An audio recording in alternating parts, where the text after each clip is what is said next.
ನಮಸ್ತೆ, welcome to Kusuma's kitchen. ನಾನು ಮಾಡುತ್ತಿರುವ ಅಡಿಗೆ ಅನ್ನದ ಕೋಸಂಬರಿ. ಇದಕ್ಕೆ ಬೇಕಾಗುವಂಥ ಸಾಮಾನುಗಳನ್ನು ನೋಡೋಣ ಬನ್ನಿ. ಒಂದು ಕಪ್ ಅನ್ನ, ಅರ್ಧ ಕಪ್ ಕ್ಯಾರೆಟು, ಅರ್ಧ ಕಪ್ ತೆಂಗಿನ ತುರಿ, ಅರ್ಧ ಕಪ್ ನೆನೆಸಿರುವಂತಹ ಹೆಸರುಬೇಳೆ, 1 ಕಪ್ ಸೌತೆಕಾಯಿ ತುರಿ, ಸ್ವಲ್ಪ ಎಣ್ಣೆ, ಸ್ವಲ್ಪ ನಿಂಬೆ ರಸ, ಸ್ವಲ್ಪ ಒಗ್ಗರಣೆಗಾಗಿ ಉದ್ದಿನಬೇಳೆ, ಜೀರಿಗೆ, ಸಾಸಿವೆ, ಹಸಿಮೆಣಸಿನಕಾಯಿ, ಇಂಗು, ಉಪ್ಪು. ಮಾಡುವ ರೀತಿ ನೋಡೋಣ ಬನ್ನಿ.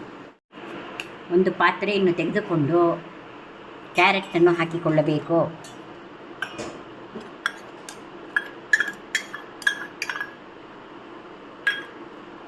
ನಂತರ ತೆಂಗಿನ ತುರಿಯನ್ನು ಹಾಕಬೇಕು. ಬೇಳೆಯನ್ನು ಹಾಕಬೇಕು.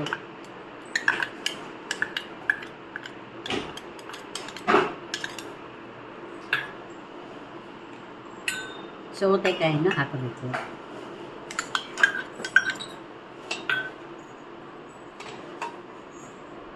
ಅನ್ನವನ್ನು ಹಾಕಬೇಕು.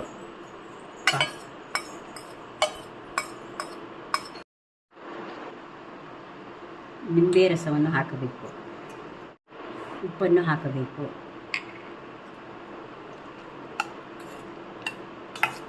ಎಲ್ಲವನ್ನು ಹಾಕಿ ಚೆನ್ನಾಗಿ ಮಿಕ್ಸ್ ಮಾಡಬೇಕು. ಒಲೆ ಮೇಲೆ ಬಾಣಲೆಯನ್ನು ಇಟ್ಟು, ಬಾಣಲೆ ಬಿಸಿಯಾಗಿದೆ, ಇದಕ್ಕೆ ಎಣ್ಣೆ ಹಾಕಿ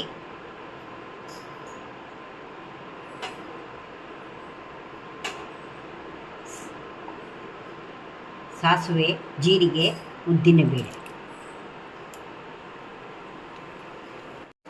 ಹಸಿಮೆಣಸಿನಕಾಯನ್ನು ಹಾಕಿ ನಂತರ ಇಂಗನ್ನು ಹಾಕಿ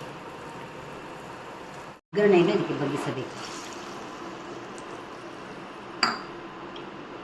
ಬಗ್ಗಿಸಿ ಇದನ್ನು ಕಲಕಿದರೆ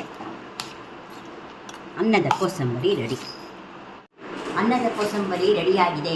ಮಧ್ಯಾಹ್ನದ ಅನ್ನದಲ್ಲಿ ಮಾಡಿ ನೋಡಿ, ತಿಂದು ಸವಿಯಿರಿ. ಇದು ಬಲು ರುಚಿಯಾಗಿ ಇರುತ್ತದೆ.